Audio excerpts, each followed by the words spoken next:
দেখো গ্রামের পরিস্থিতি, দেখো কি অবস্থা, দেখেছো একদম জল কোথায় উঠে গেছে, দেখো প্রচন্ড ভয়ঙ্কর অবস্থা। দেখো কিরকম নদী, দেখেছো নদীতে একদম জলে জলাময় হয়ে গেছে। কি হবে কোনো ঠিক ঠিকানা নেই, আদৌ বাঁচবো কি কি হবে তার ঠিক ঠিকানা নেই।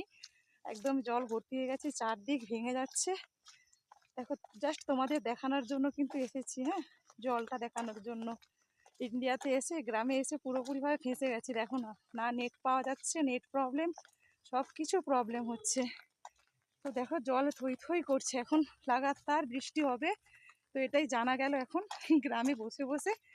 তো কবে কোথায় কবে কি হবে না হবে কিছুই বোঝা যাচ্ছে না, শুধু দেখতে থাকো জলের অবস্থা। চারদিক ভেঙে গেছে কিন্তু একদমই।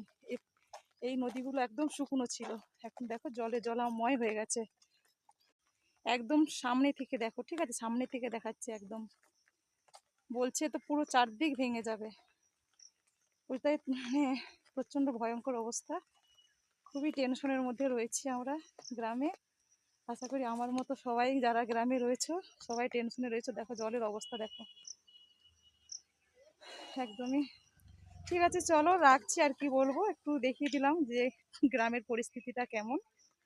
ঠিক আছে, প্রচন্ড দেখো না জল, দেখেছো একদম ওই দিকটার দিকে দেখলে না একদম জলের স্পিড, ভয়ঙ্কর জলের স্পিড। এই দিকটা কাজটা স্পিডই নেই, তো আমি এখানটা কাজটা দাঁড়িয়ে দাঁড়িয়ে করছি। স্পিড ওই দিকটা চলো, যদি দেখাতে পাই, যদি মৌকা পাই তো দেখাবো তোমাদের।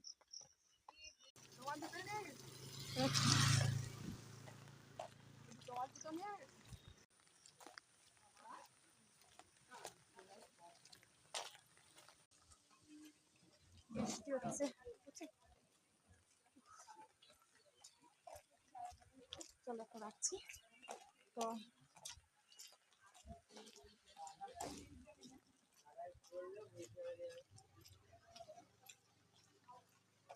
পুরো ভিজে ভিজে একদম বৃষ্টিতে সব কাজ হয়ে গেল।